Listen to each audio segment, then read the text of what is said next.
Marcus Hayes had always carried himself with quiet dignity. Even when life tested him in the hardest ways, he believed in keeping his head high.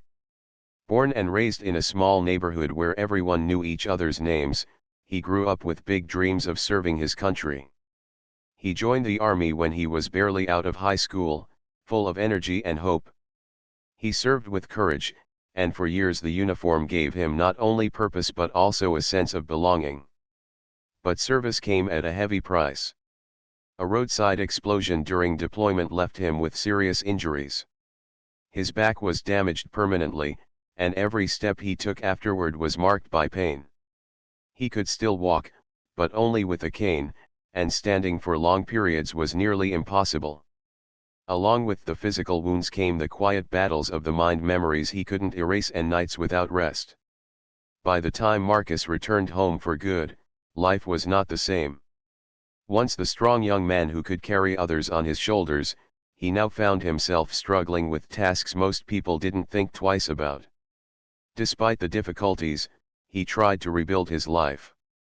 He attended therapy sessions at the Veterans Clinic, leaned on his faith, and reminded himself that he had already survived worse.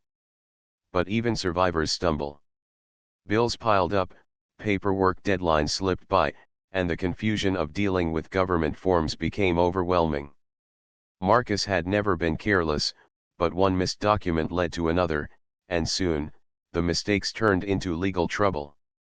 That was how he found himself sitting on a wooden bench in a county courthouse one gray morning, his cane resting against his leg, waiting for his name to be called. The air inside the courtroom was heavy with silence, broken only by the shuffling of papers and the occasional cough from the gallery. Lawyers whispered hurriedly with their clients. A bailiff walked back and forth, his shiny shoes tapping against the polished floor. And at the front, high on the bench, sat Judge Robertson, a man with a reputation for being strict, efficient, and unbending in his rules. He wasn't known for smiles or soft words. He believed in discipline and order above all else. Marcus glanced around the room and noticed the faces of others waiting for their hearings. Some looked tired, some nervous, and a few had expressions that revealed anger or fear. He wondered briefly what stories brought them here, but his thoughts quickly turned back to his own situation. His hands tightened around the handle of his cane. He had already told himself 100 times that he wasn't a criminal. He hadn't hurt anyone. He hadn't stolen anything. His only mistake was falling behind in a system that never slowed down, even for the people who had once risked their lives to protect it. Beside him sat his public defender, a young woman named Claire. She had been assigned to his case only weeks ago, but she had listened with patience when he explained his background. She had prepared a short statement for the court, including his medical records, his service history, and his plan to catch up on what he owed.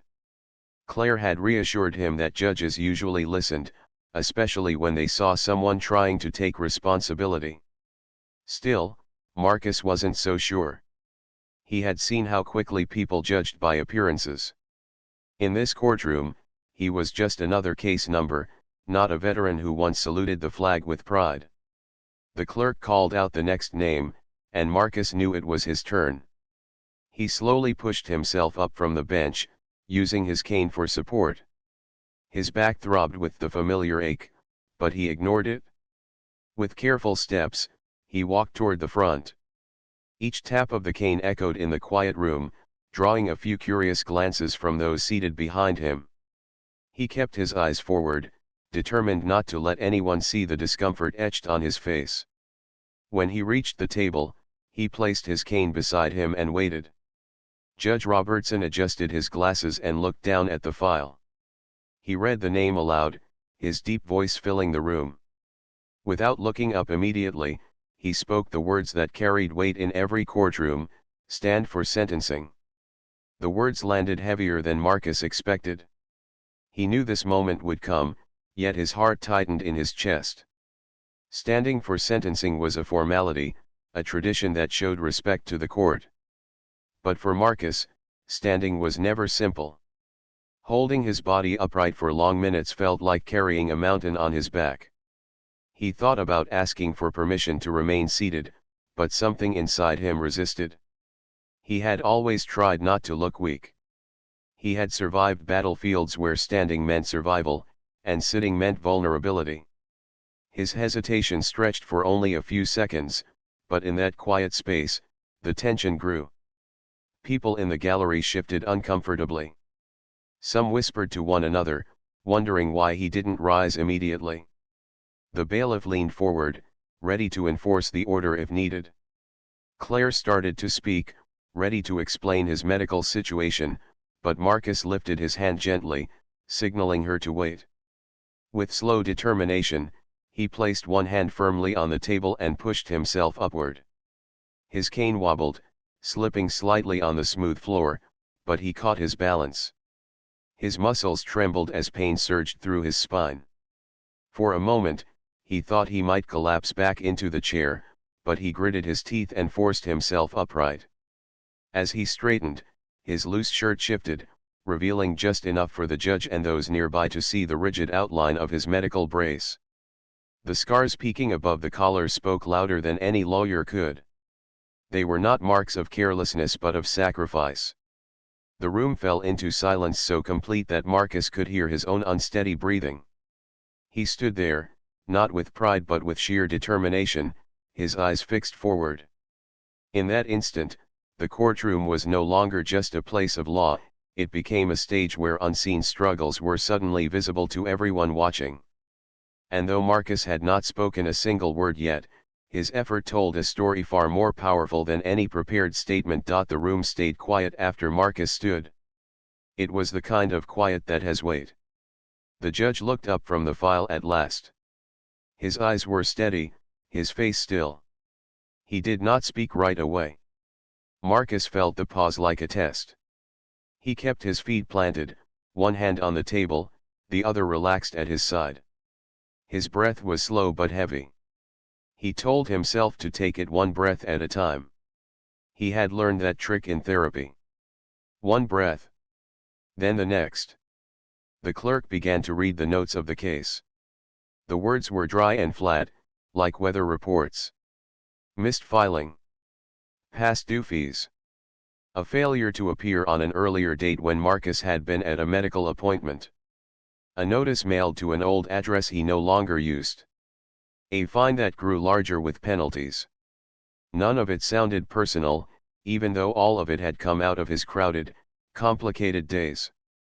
The judge nodded as each item was read, as if he already knew the list by heart. "Counsel," the judge said, still even. "Proceed." Claire stood, smoothing a paper with the back of her hand.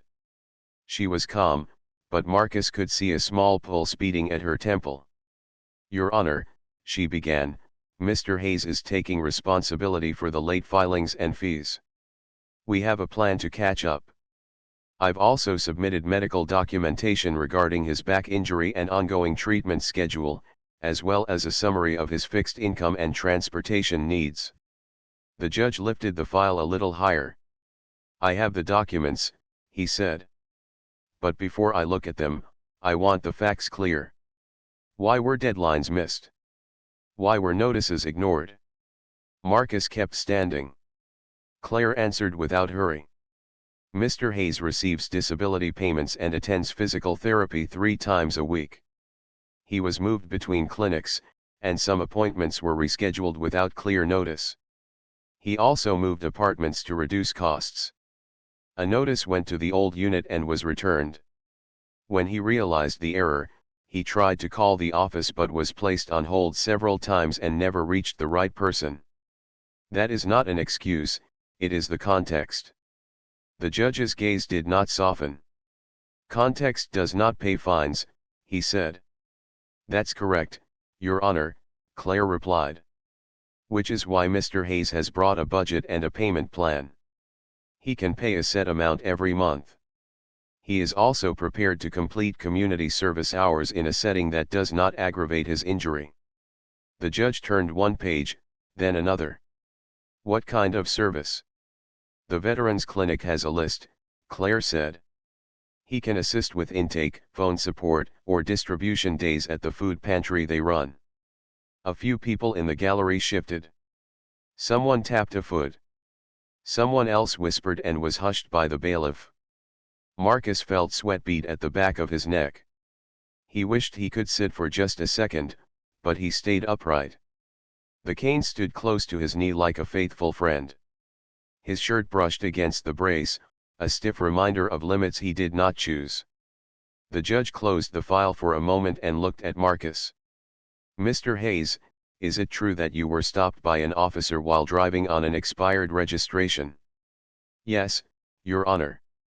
"Why were you driving if you knew your paperwork wasn't in order?"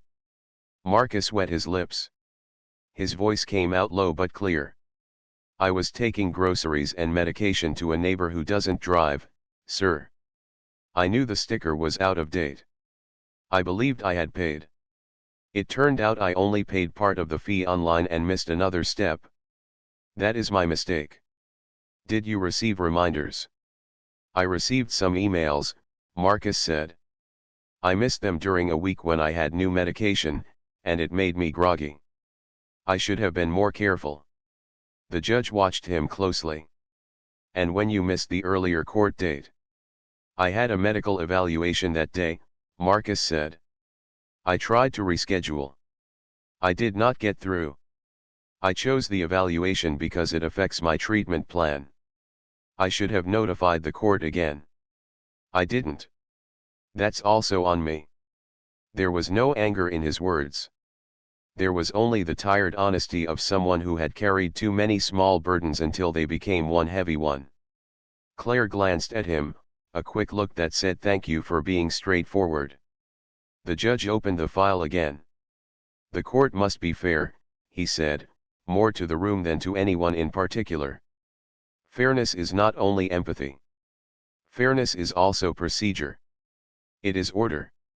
If I make exceptions too freely, I stop being fair. Do you understand that, Mr. Hayes?" "Yes, Your Honor." "I do. Do you think you are asking me for special treatment?" "No, Your Honor," Marcus said. "I'm asking for a chance to fix what I failed to do, in a way my body can handle. I want to pay. I want to make it right." The judge set the file down and reached for the stack of papers Claire had prepared. He pulled out the medical letter and scanned it. He paused at a paragraph halfway down the page, then kept reading. He turned to the budget: rent, utilities, food, medication, travel, a small line for savings labeled emergency. The line was almost nothing. He read the proposed payment plan. He read the clinic's letter about volunteer support roles that could be done seated. His face did not change, but the silence changed around him. It was no longer the hard quiet of judgment. It was a listening quiet, where even the air held steady. The prosecutor, who had been silent so far, stood. "Your Honor, the state requests a suspended sentence with probation and full fees due. We do not oppose a payment plan if the court believes it appropriate. We do ask for proof of compliance at regular intervals." "Thank you," the judge said. He nodded, then looked back at Marcus. "The court's concern is simple. Will you follow through? Or will we find ourselves back here again in 6 months with the same excuses?" "I will follow through," Marcus said. "You have my word." "Words are easy," the judge replied. Marcus did not argue. He just nodded. "Yes, sir." Claire took a small step forward. "Your Honor, may I add one detail that is not in the file?" "Briefly." "Mr. Hayes has been mentoring 2 younger veterans at the clinic. He helps them get to appointments and fills out forms with them. One of them, Craig, brought a note that he asked me to share, but I did not want to burden the court with more papers. It simply says that Marcus shows up, even on days when walking is painful. He says Marcus is the reason he hasn't given up on therapy." The judge did not ask to see the note. He only sat with the information for a few seconds, as though tasting it for truth. He looked at the bailiff, then at the back of the courtroom, where a few people sat with folded hands and tight shoulders. A woman with a stroller rocked it with her foot. An older man wore a cap with a small pin on the brim. The cap did not boast or shout. It just sat there like a memory. "Mr. Hayes," the judge said at last, "you may be seated if you need to." Marcus felt the offer like a breeze through a hot room. For a heartbeat he almost took it. Then he shook his head gently. "I'd like to remain standing if that's all right, Your Honor. It helps me stay focused." It was partly true and partly a matter of pride, but he didn't try to explain the tangle of reasons. He just stood. The judge studied him again, his eyes moving for a brief second to the edge of the brace beneath the fabric. "Very well." He tapped the file once with the side of his finger. "You say you want to make it right. Tell me specifically how you will do that." Marcus took a breath. "I've cut my budget to the basics. I will pay the set amount every month. I will check my mail and email twice a day until everything is confirmed. I will go to the clerk's office in person for the first 2 payments so there is no confusion, and I'll ask for stamped receipts. I will complete hours at the clinic doing tasks I can do well. I will bring proof of all this to each review date." "Review date?" the judge asked, eyebrow lifting. "If you set one," Marcus said. "I want you to see that I mean it." The answer surprised a few people. The prosecutor sat down. Claire let out a breath so quiet only Marcus noticed. The bailiff glanced at the clock and then at the judge, waiting. The judge leaned back slightly in his chair. "You say you will show proof. That is wise. I appreciate specifics. But I still have to consider the equal application of the law. Many people here could tell me long stories. Many people here have difficulties of one kind or another. If I lighten every burden, then the rules fail. If I harden every burden, then justice fails. I must find a line that does not break." Marcus did not know what to say to that, so he said nothing. He just held himself up, the way he had held himself up on tougher days, with the quiet strength of someone who has learned to live inside limits without letting them define his worth. The judge opened the medical letter again and read a few lines aloud for the record, not the personal parts, but the sections about mobility restrictions and pain management and recommended accommodations in public settings. He read the clinic letter about tasks Marcus could perform without strain. He read the proposed payment plan. Then he closed the file. "Before I finalize anything," he said, "I want to hear from you in your own words, Mr. Hayes. Not about numbers. Not about schedules. Tell me why you are here today, beyond the paperwork and the fees. What does this moment mean to you?" Marcus swallowed. He had not expected this question. He had prepared for facts, for plans, for clear promises. But he understood what was being asked. The judge wanted to know who he was, not just what he owed. "This moment means I'm facing my life as it is," Marcus said slowly. "Not as I wish it was. I wish I could move fast and carry weight like I used to. I can't. I wish paperwork didn't get away from me on days when my back locks up or my mind won't settle. It does. I wish I didn't need help. I do. So I'm here to say I made mistakes, and I'm here to say I will fix them. I'm also here to ask that the way I fix them fits the body and mind I have now." He stopped. He felt the room lean in, as if every person inside had taken one small step closer. The judge did not look away. Marcus added, softer, "Standing here hurts. But standing also reminds me I'm still in the fight. That's what it means." The judge was very still. He folded his hands. He glanced once at the bailiff and once at Claire, and then back at Marcus. He did not speak yet. He seemed to be measuring something invisible, the weight of rules against the weight of a human story. The older man in the cap shifted and sat up a little straighter. The woman with the stroller stopped rocking it without realizing. Even the fluorescent light seemed to hum more quietly. The judge cleared his throat. "Thank you," he said. He looked down at the file, and when he looked up again, his voice had a new texture, not quite soft, not yet warm, but less distant. I will take a brief recess to review these documents. He tapped the gavel gently, more a signal than a command. People began to stand and stretch. The bailiff announced the recess in a voice that filled the room without being harsh. Claire leaned toward Marcus. "You did well," she whispered. "Just breathe." Marcus nodded, still standing. He did not trust his legs to bend without turning his face into a grimace. He looked toward the back of the room to find a focal point and saw the older man in the cap meet his eyes. The man gave a small nod that said, "I see you." It was not loud. It was not a speech. But it landed with a calm strength that reached across the space between them. The judge stepped through the side door with the file in hand. As the door closed, the room let out a breath it had been holding. The recess would be short. Decisions would come soon. Marcus loosened his grip on the table for a moment and rolled his shoulders once. He focused on the rhythm that had carried him through long days and longer nights. One breath. Then the next. He would hold steady until the judge returned. And whatever came after, he would meet it on his feet. The recess ended sooner than most people expected. The side door opened, and Judge Robertson returned with the file in his hand and a different look in his eyes, less distant, more present. The bailiff called the room to order. Chairs scraped softly against the floor as everyone settled. Marcus was still on his feet. He had not moved. His legs hummed with a dull ache that felt like a storm building behind a hill.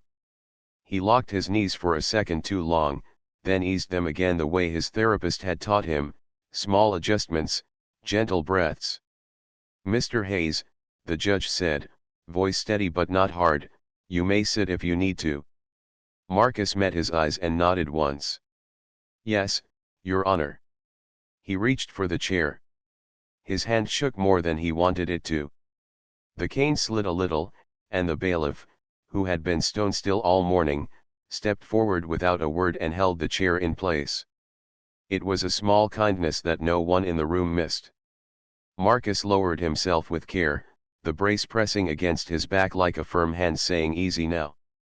Once seated, he let out a breath he hadn't known he was holding. The judge placed the file on the bench. "During the recess," he said, "I reviewed the medical documentation, the payment plan, and the letters from the clinic. My clerk also reached the clinic by phone and confirmed that there are volunteer tasks compatible with your current limits: intake desk, phone support, distribution assistance on seated days. That confirmation is now part of the record." He paused. The room listened. "I want to speak plainly," the judge continued. "Courts must be consistent. They must also be humane. Those two duties sometimes pull in different directions. It is my job to hold both." He looked at Marcus again, and his gaze was not cold. "Before we discuss the terms of any sentence, I wish to acknowledge something. A few minutes ago, I ordered you to stand without first asking if you needed an accommodation.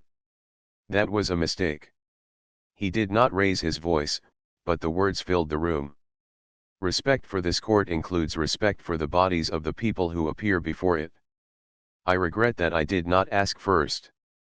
A murmur moved across the gallery like a breeze. It was not loud, it was human. Marcus blinked. He had not expected an apology. For a moment his throat felt tight. He nodded once, grateful and unsure how to show it without making a scene. Claire kept her face composed, but her eyes softened. The prosecutor glanced down at his notes and then at the judge with a look that said he understood the weight of what had just been said. The bailiff's jaw unclenched by a notch. The judge touched the top page of the file with one finger. "There is also a brief note here," he said. "A young veteran named Craig gave it to defense counsel. We usually do not read personal statements in traffic and fee matters. But this one is short, and it speaks to character. I will summarize it rather than read it." He drew a breath. Craig writes that when he felt lost in the health system, you sat with him at the clinic computer and helped him fill out forms. He says you called him the next morning to make sure he did not miss his appointment, even though you were not feeling well yourself. He says that because you showed up for him, he decided to show up for himself. The words were simple. Their meaning was not. The room went still again. From the back row, the older man in the cap lifted his hand halfway, then seemed to think better of it and lowered it. The judge noticed. "Sir in the back," he said, not unkindly, "do you wish to address the court?" The man stood slowly, one hand on the end of the bench. "Your Honor, if it please the court," he said in a voice that carried more years than volume. "I won't take long." "Proceed." "Keep it brief." The man nodded. "Name's Walter Green. I don't know this gentleman well." He gestured toward Marcus. "But I know what it is to come home different. I see the way he holds himself. I know that brace look. He helped my neighbor last month with forms I couldn't make sense of. He didn't make a fuss. He didn't ask for money. He just did it. That's all." He swallowed once. "That's all I wanted to say." "Thank you, Mr. Green," the judge said. Walter sat. He wiped at one eye as if a bit of dust had found its way there. No one teased him for it. No one would. The judge turned back to Marcus. "Mr. Hayes, when you stood earlier, I saw your effort. I did not see it soon enough. That is on me. I cannot undo that moment. But I can correct course now." He shifted his attention to the room at large. "Let me make a policy clear for this courtroom, effective immediately. Before asking a defendant to stand for any length of time, this court will first ask whether any accommodation is needed for mobility, hearing, or other medical reasons. That question will be added to our standard opening script. My clerk will coordinate with the court administrator to post signage on accommodations. No one should have to prove their pain by performing through it." The words were plain. Their effect was not. A younger woman near the aisle put a hand to her mouth. The mother with the stroller looked down at her sleeping child, then up again, blinking fast. The bailiff glanced toward the clerk's desk to catch her eye. She nodded once, already thinking of the script. The judge returned to the file. "Now to the matter at hand. The state requests a suspended sentence with probation and full fees due. Defense proposes a payment plan and community service compatible with medical restrictions. The clinic confirms suitable roles. The question before me is compliance. Will you do what you say you will do?" "Yes, Your Honor," Marcus said, seated, hands folded to keep them from shaking. The judge seemed to weigh something invisible again, then set the file down. "Before I answer, I'm going to ask for something unusual." He looked out over the gallery. "In this courtroom, we often ask defendants to stand alone. Today, I want to acknowledge that none of us are truly alone. If you are a veteran, or if you live with someone who has a mobility challenge, or if you work in a field where you help people navigate systems medical, legal, social, please rise for a moment. And if you are none of those, but you have ever needed a hand yourself, you may rise too. If standing hurts, don't stand, raise a hand. That is enough." For a heartbeat, nothing happened. Then Walter pushed himself up with careful hands. Claire rose. The prosecutor rose. Two people in the back row rose. A nurse in scrubs rose. The mother with the stroller raised her hand without moving. The bailiff stayed at his post but lifted his chin and raised his right hand. Even the clerk, half hidden behind her monitor, stood. The room shifted into a new shape: people upright, people with hands raised, people looking at one another with that quiet look that says, "I see your load and I know it is real." Marcus did not stand. He did not need to. He sat there and watched the room rise around him. His eyes stung. He looked down at his hands, then up at the judge, and back at the people who had moved in answer to a simple call for truth. It was not loud. It was not grand. But it was full. A sound moved through the room, not clapping, not talking, something softer. The sound people make when they recognize themselves in someone else. A few tears fell, and no one felt embarrassed to wipe them away. "Thank you," the judge said. "You may be seated." Chairs eased back down. Hands lowered. The air felt changed, like a window had been opened and fresh wind had come in. The judge faced Marcus. "Here is what I am going to do," he said. "I will suspend any jail time. I will place you on unsupervised probation for 6 months. I will adopt your payment plan with 2 adjustments. The first 2 payments must be made in person at the clerk's office with receipts, as you proposed, and you will provide monthly proof of each step you are taking: payments, attendance at therapy, and community service hours at the clinic."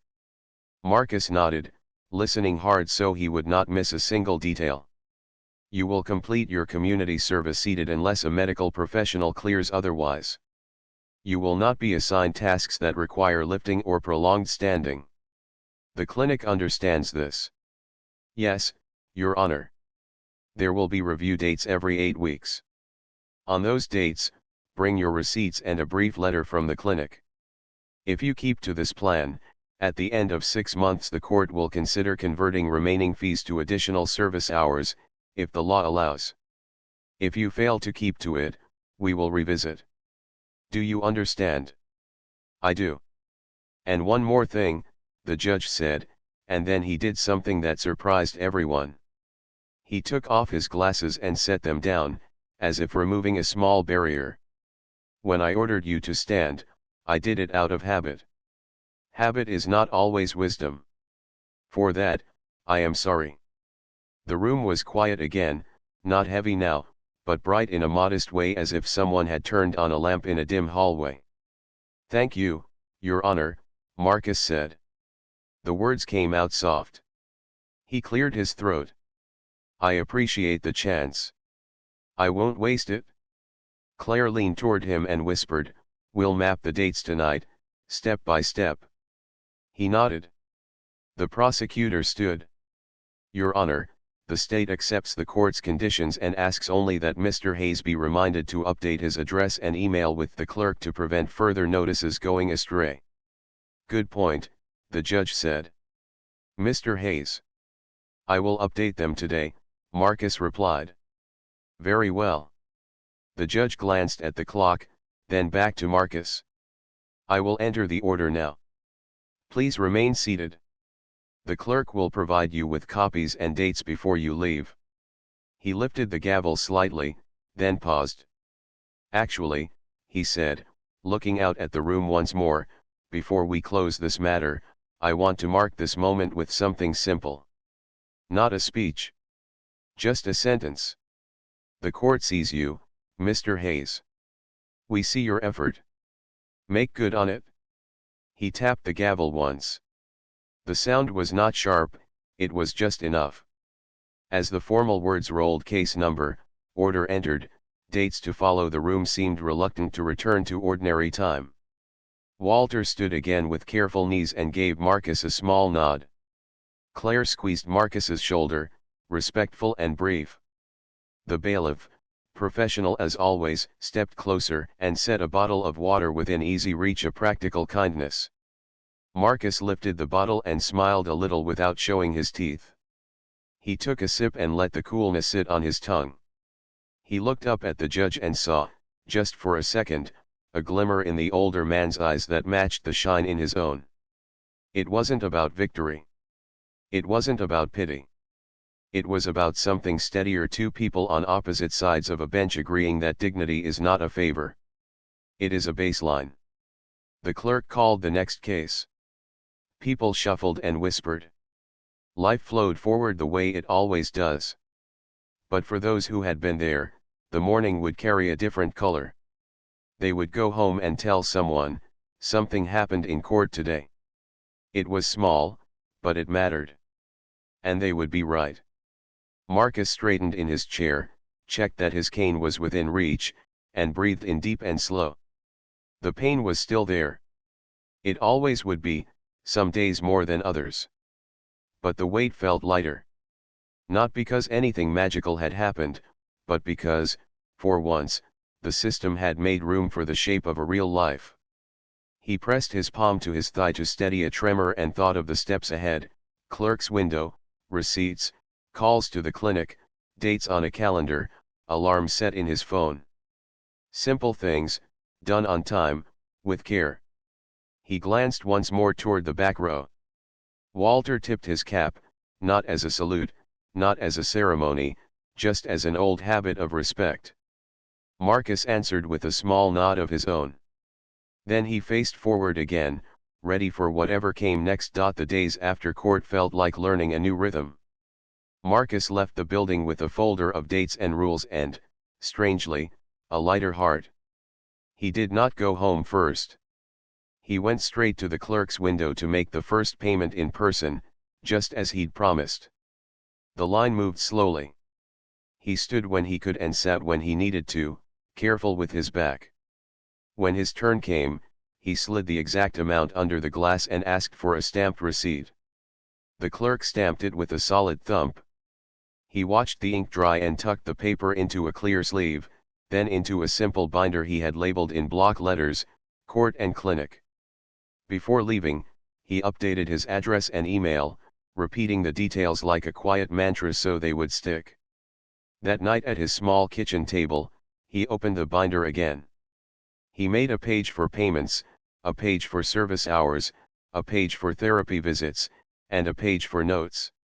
He set alarms on his phone, one for the payment due date, one for the day before, and one for the morning of each clinic shift. He wrote the same dates on a wall calendar with a fat marker so the numbers would be easy to see even on tired days. The routine itself felt like a kind of medicine. It did not remove pain or fix the past, but it gave shape to the future in simple, doable steps. At the clinic, the volunteer coordinator, a calm woman named Janelle, greeted him with a list of tasks he could do while seated. Intake desk today, she said. Phone support tomorrow, if you're up for it. Pantry distribution on Friday is a seated role this week, labeling and handing out forms. He nodded. He took his place at the intake desk, a neat counter facing the waiting area. He adjusted the chair to the right height, set his cane within reach, and took a deep breath. He greeted each person with the same steady warmth, "Good morning. How can I help you today?" He learned to listen without rushing, to repeat steps in plain language, to write down the next action on a sticky note so no one left without a clear plan. He saw how fear softened when people felt seen, and how paperwork was less scary when broken into small parts. Craig stopped by between appointments, a shy grin on his face. "I heard what happened in court," he said. "Proud of you, man." Marcus shrugged, not to be modest but to keep the moment simple. He showed Craig the binder. "This is how I keep from slipping," he said. "Everything in one place. If I lose the binder, I still have the phone alarms. If I lose the phone, I still have the wall calendar. 2 backups for every important thing." Craig laughed softly. "You're like a one-man operations room." Marcus smiled. "I'm just someone who learned the hard way that memory is not a plan." Therapy days were hard but hopeful. His physical therapist, Mr. Patel, taught him small stretches he could do without strain, and micro-movements that kept his back from locking. "We are building your strength like stacking coins," Mr. Patel said. "Not giant leaps. Small steps that add up." On good mornings, Marcus felt a flicker of smooth motion in his stride. On tougher mornings, he honored the limits without giving up. He kept a simple rule: if he had to cancel anything, he would call early, explain clearly, and make a new appointment immediately. No gaps, no drifting. The first 8-week review date came faster than he expected. The night before, he spread the binder open on the table and double-checked everything. Receipts for payments, too, stamped. Service hours, a neat list signed by Janelle each week. Therapy visits, notes with dates and small victories, stood for 7 minutes, slept 6 hours without waking, walked an extra block. He added a short letter he had written in simple words, "I am following the plan. Thank you for the chance." He slept with the binder on the chair next to his bed, like a traveler holding a passport. At the courthouse, he met Claire in the hallway. She wore the same calm expression that had steadied him the first day they met. "You did your homework," she said, paging through the binder. "This is clear, complete, and easy to verify. That's the golden trio." Inside the courtroom, he noticed small changes. A new sign by the door said, "If you need any accommodation, mobility, hearing, medical, please tell the clerk." The clerk's opening script now included a friendly question about such needs. The words were short and respectful. It made the room feel less like a test and more like a place where people mattered. When their case was called, Marcus sat as the judge had allowed. He answered each question plainly. "Yes, Your Honor, 2 payments made in person. Here are the receipts." "Yes, Your Honor, 28 service hours logged, all seated tasks." "Yes, Your Honor, I attend therapy 3 times a week." The judge looked at the papers, then at Marcus. "Thank you," he said. "Please continue." The review ended quickly, not because it was unimportant, but because it was clear. Outside, Claire gave a small, relieved laugh. "Order and kindness," she said. "Turns out they work well together." Life did not become easy. It became organized. That mattered. Some days were still hard in the ordinary ways that add up. One week the bus route changed, and the new stop was a block farther than before. Marcus planned a few extra minutes and took smaller steps. Another week, a software update on his phone moved the alarms to a different setting, and he almost missed a reminder. He fixed it that evening and added a paper checklist to his kitchen wall. When his landlord sent a notice about a small rent increase, he sat with his numbers for an hour, trimming where he could. He swapped brand name groceries for store brands, and when he worried the budget might still be too tight, he asked Janelle whether he could pick up an extra phone shift at the clinic. She scheduled him for Saturday mornings, and he smiled because it fit. He would be helping others while helping himself. One humid Thursday, his back flared so sharply that sitting upright felt like balancing a book on a bent branch. He called Janelle at dawn. "I hate to cancel," he said. "But I'd be more of a burden than a help today." Janelle did not scold him. "Thank you for calling early," she said. "Rest. Do your stretches. Can you swap with Sunday?" He could. He wrote Sunday, "Make it count" on a sticky note and pressed it to the binder's cover.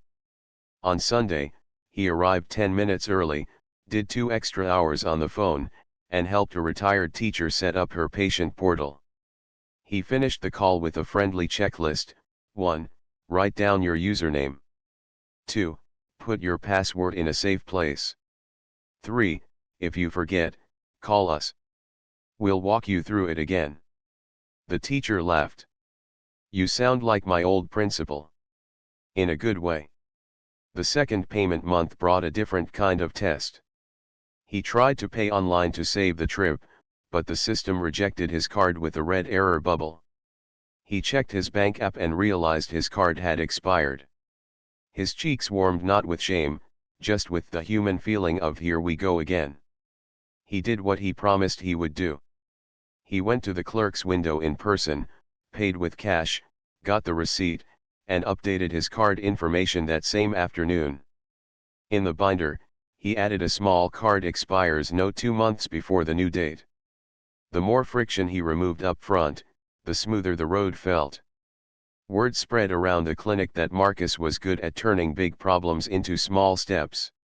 Janelle started pairing him with new volunteers. He showed them the art of leaving people better than you found them, a handwritten instruction, a smile, a "call us if you get stuck." He created a one-page plain language guide for front desk questions, short sentences, check boxes, large font. He ran it by Janelle, who made a few edits and printed a stack. "This is gold," she said. "You turned our everyday conversations into something anyone can follow." Outside the clinic, life touched him in kind ways, too. A neighbor, Mrs. Alvarez, asked for help filing an online form for her grandson's school. Marcus sat at her table for an hour, and they clicked through each screen carefully. She sent him home with warm bread wrapped in a towel. "No payment," she said, pressing the loaf into his hands. "Only thanks." He sliced it that night and smiled at the simple comfort of butter melting on fresh bread. Meanwhile, the judge's small policy change kept rippling. On a review day, Marcus sat in the courtroom and watched a young man limp forward with crutches. Before the judge asked him to stand, the clerk gently said, "Sir, do you need any accommodation before we proceed?" The young man said yes, and the judge nodded, "Please remain seated." The matter did not turn dramatic, but it did turn kind. Marcus felt a quiet pride that was not about him, but about the room. A sign on the wall, a sentence in the script, a tone in the judge's voice, together they made the space a little less sharp. Between reviews, Marcus kept his days steady. Wake, stretch, breakfast, bus, clinic, home, notes, early bed. He built a habit of ending each evening by asking, "What will help tomorrow, Marcus?" Sometimes the answer was fill the pill box. Sometimes it was charge the phone. Sometimes it was call Craig and remind him about his appointment. He learned that care for others and care for himself could live side by side without stealing from each other. At the next review, he brought 2 months of receipts, a letter from Janelle praising his reliability, and a simple line from Mr. Patel, "Patient is progressing with consistent effort." Judge Robertson read the documents, then looked up with a faint smile that barely touched his mouth but softened his eyes. "You are on course," he said. "Keep going." As they left, Claire touched the binder and said, "This little book might be the most powerful thing in your house." Marcus laughed. "It's not the book," he said. "It's the promise inside it." There were small gifts along the way. Walter met him once at the clinic with a bag of oranges from a friend's tree. "For vitamin C," he said, as if handing over rare treasure. Craig brought a photo of his new walking shoes and a note that read, 3 miles this week.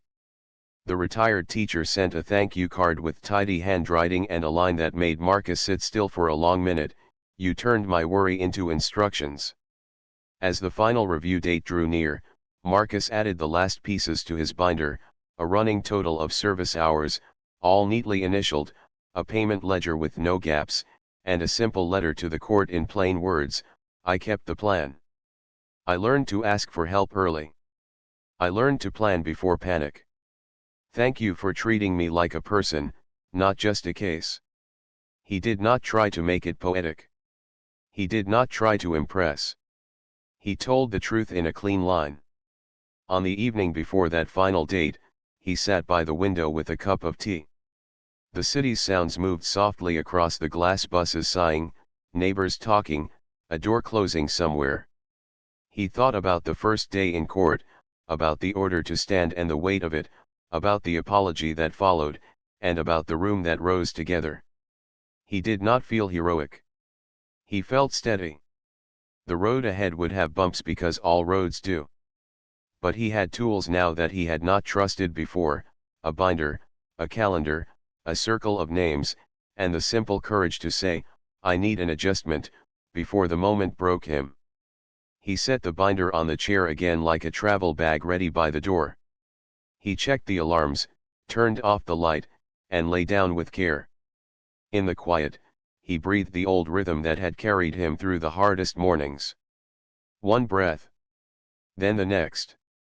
Tomorrow, he would walk back into that courtroom, not as someone seeking a favor, but as someone who had kept a promise. The morning of the final review began simple and calm. Marcus woke before his alarm because his mind was already awake. He lay still for a few breaths, testing his back the way a pilot checks instruments. It was a good day, not perfect, but steady. He sat up with care, swung his legs over the side of the bed, and reached for the binder on the chair. The cover was a little worn now from use. Inside, every page was neat: receipts, service hours, signed notes, and a short letter he had written to the court in plain words. He ran a finger down the checklist he had made the night before and smiled. Nothing was missing. He took a slow shower, dressed in a clean shirt, and checked the tip on his cane to make sure the rubber was firm. He ate oatmeal with a sliced orange that Walter had given him last week. He washed the bowl, wiped the counter, and stood for a moment at the window. The street was waking up, buses sighing at stops, a shopkeeper pulling up a shutter, a child in a bright backpack skipping beside her mother. Life was not dramatic most days. It was a string of small tasks done with care. He liked that thought. On the bus, Marcus held the pole with one hand and the binder against his chest with the other. He did not rehearse a speech. He did not plan fancy words. He planned to tell the truth in clear lines and let the papers do their job. At the courthouse, the security guard recognized him and nodded with a friendly good morning. The new sign near the entrance caught his eye again: if you need any accommodation, mobility, hearing, medical, please tell the clerk. Under it was a smaller card that read, "Asking early helps us help you." The lines were simple. They mattered. Claire met him near the water fountain with a small wave. "Ready?" she asked. "Ready," he said. She flipped through the binder, and her smile reached her eyes. "This is tight," she said. The record of a person who kept his word. He felt a warm calm move through him. They walked into the courtroom together. The clerk's opening script was smooth now, practiced without sounding cold. She asked each person about accommodations before the judge called the case. A young mother with a wrist brace asked for a moment to settle her baby. The clerk said of course and waited 30 seconds before continuing. It was a small kindness that cost nothing and gave a lot. Marcus took a seat at the defense table because the judge had allowed it. He placed the binder in front of him, squared its corners, and breathed. When their case number came, Judge Robertson looked up and met Marcus's eyes with a steady expression. "Good morning, Mr. Hayes." "Good morning, Your Honor." The judge asked for the status reports, and Claire handed up the binder. The judge read more slowly this time, not because he doubted, but because he cared about details. 2 payments in person, receipts attached. Subsequent payments posted on time, with confirmations printed. Community service, clinic intake, phone support, and pantry distribution, all seated tasks unless cleared otherwise. Letters from the coordinator each month. Therapy attendance consistent. A note from Mr. Patel on progress. He paused at the plain language guide and held it up. "What is this?" "Just a one-page guide I made for front desk questions," Marcus said. "Short sentences. Check boxes. Big font. It helps people leave with the next step in writing." The judge studied the page.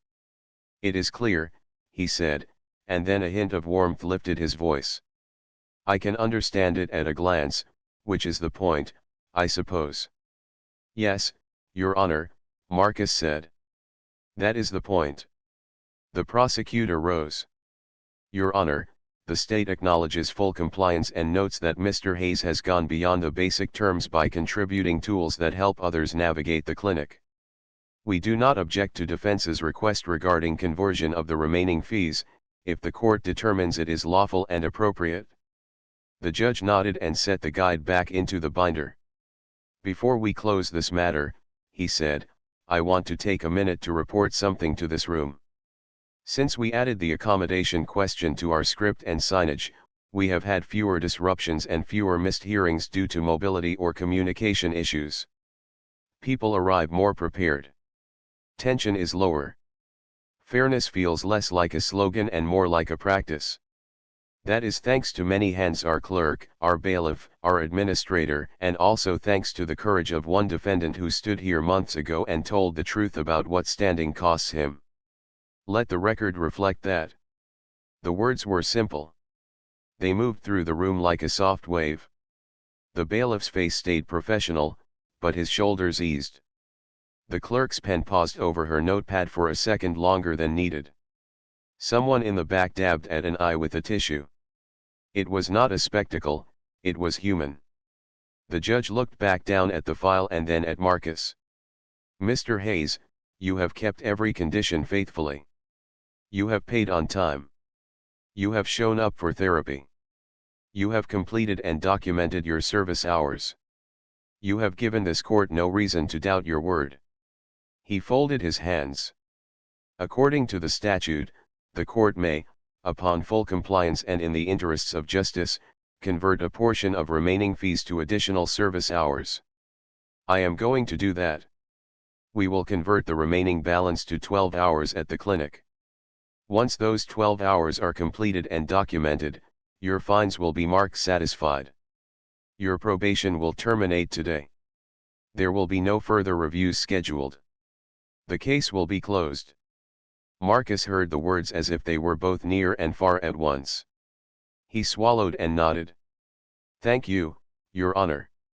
He kept his voice level, but feeling still found its way to the edge of each word. Claire gave a small, warm sound that might have been a laugh and might have been a breath. The prosecutor sat. The room felt bright in a quiet way. The judge wasn't quite finished. He lifted his eyes to the gallery. "This courtroom is a public space," he said, "and public spaces teach us how to act. Today, the lesson is not complicated. Keep your promises. Ask for help early. Put things in writing. And when you have the power to make a process kinder without making it weaker, do it." He turned back to Marcus. "Mr. Hayes, if you are willing, would you offer one piece of advice to people sitting where you sat on your first day?" Marcus did not expect that. He looked at Claire. She nodded. He looked at the judge. "Yes, Your Honor," he said, and then he spoke not from a speech, but from the middle of his life. "Write everything down," he said. "Dates. Times. Names. What you said. What they said. Keep it in one place. And when you get confused or scared, do one small step instead of doing nothing. Make a call. Ask a question. Go in person if you can. And if you need an adjustment for your body or your mind, say it early. It is not weakness. It saves time and keeps things fair." He stopped. The judge nodded once. "Thank you." He lifted the gavel and tapped it gently. Case concluded. The formal language followed, as it always did: entries, dates, notations, closing words. But people in the room did not rush to forget what they had just felt. Walter was there again, sitting a few rows back. He did not stand this time. He pressed a hand over his heart and gave Marcus the smallest nod, a salute without ceremony. Marcus touched the binder and answered with a nod of his own. The bailiff came over with the same practical kindness as before and set a cup of water by his elbow. "Congratulations," he said in a low voice. "Well earned." The clerk handed him certified copies. "You did everything you said," she said, and her voice had a quiet shine to it. "That makes this part easy." In the hallway, Claire shook his hand. "You made this outcome," she said. "Page by page." He thanked her for treating him like a person and not a problem. She laughed softly. "That's the job," she said. "But thank you for making it a good day to do the job." They parted with a promise to email if he ever needed a letter for work or for any program. He believed her. Marcus did not go straight home. He went to the clinic because that is where his next 12 hours waited. When Janelle saw him, she clapped once and then stopped herself, grinning. Sorry, she said, lowering her hands. I know it's not a stage. I'm just happy for you. He showed her the order converting the fees, and she wrote his schedule for the next 2 weeks. We'll put you on the phones today if you have the energy. I do, he said. He took his seat, set the binder by his side, put on the headset, and began. Good afternoon, he said to the first caller. You've reached the clinic. How can I help you today? The voice on the other end was tired and kind and a little lost. Marcus smiled. He knew this road. He would make it simple. By evening, he had logged 3 of the 12 hours. He planned the next 9 with Janelle so there would be no gaps. On the bus home, he texted Craig, case closed. Fees converted. See you Thursday. I want to hear about those miles. Craig replied with a string of sneakers and a thumbs up. At his stop, Marcus stepped down carefully, looked up at the pale sky, and felt the lightness that comes when a long weight is set down in the right place. At home, he set the binder on the table and opened it one more time. He slid the court order into a sleeve. He added a new page labeled Closed Keep for Records. Then he wrote a small note to himself on a sticky square, the plan worked because you worked the plan. He smiled at the simple truth of it, peeled the note free, and stuck it inside the front cover. The days that followed were not dramatic. They were good. He finished the last 9 hours at the clinic and asked Janelle to sign the confirmation. He carried the paper back to the clerk's office, where the same stamp that had marked his first receipt now marked the end. Satisfied, the ink read. The word sat on the page like a full stop. He thanked the clerk and walked out into the afternoon light. He kept volunteering after that, not because he had to, but because the work felt right. He turned the one-page guide into 3 pages, registration, appointments, and payments. Janelle trained new volunteers with it and wrote his name at the bottom as the author. Mr. Patel taught him a few more tricks for days when the pain tried to lead. Walter invited him to sit on a small panel at the community center about making public spaces easier to use. He spoke for 5 minutes in the same plain language he used everywhere else. People came up after with practical questions. He liked that. On a quiet Sunday, Marcus wrote 2 thank you notes by hand. One to the clerk, for the kindness of careful work. One to Judge Robertson, for the steady balance of procedure and mercy. He kept the notes short. He did not expect an answer. A week later, a simple card arrived from the judge's office, "Thank you for your letter. Keep going." It was 1 line. It was enough. When he thought back to the day a judge asked him to stand and he stood through pain he didn't need to prove, he did not feel anger. He felt grateful that the moment had changed shape, that an apology had opened a door, that a small policy had turned into a daily practice. The courtroom had taught him something and had learned something too. He liked that it went both ways. One evening, as the sun lowered behind the buildings, he sat with a cup of tea and looked at the binder now resting on a shelf. It no longer felt like a lifeline. It felt like a record of promises kept. He ran through his quiet end-of-day questions: what will help tomorrow? Set out clothes. Charge the phone. Pack a snack for the bus. Leave a note for Craig. He did each thing and turned off the light. Life would still ask things of him. Pain would still arrive on some mornings. Bills would still need paying. Forms would still need filling. But he had tools and people and a way to move through it all: ask early, write it down, take one small step, keep going. He had learned that dignity is not a gift someone hands you, it is a baseline you can protect with steady choices and clear words. When he lay down, he breathed in the rhythm that never failed him. One breath. Then the next. The room was quiet, the kind of quiet that holds peace instead of fear. Tomorrow would come, as it always does. And he would meet it not with grand speeches, not with perfect strength, but with the calm power of a plan lived out, a promise kept, and a life that had made room for both rules and kindness.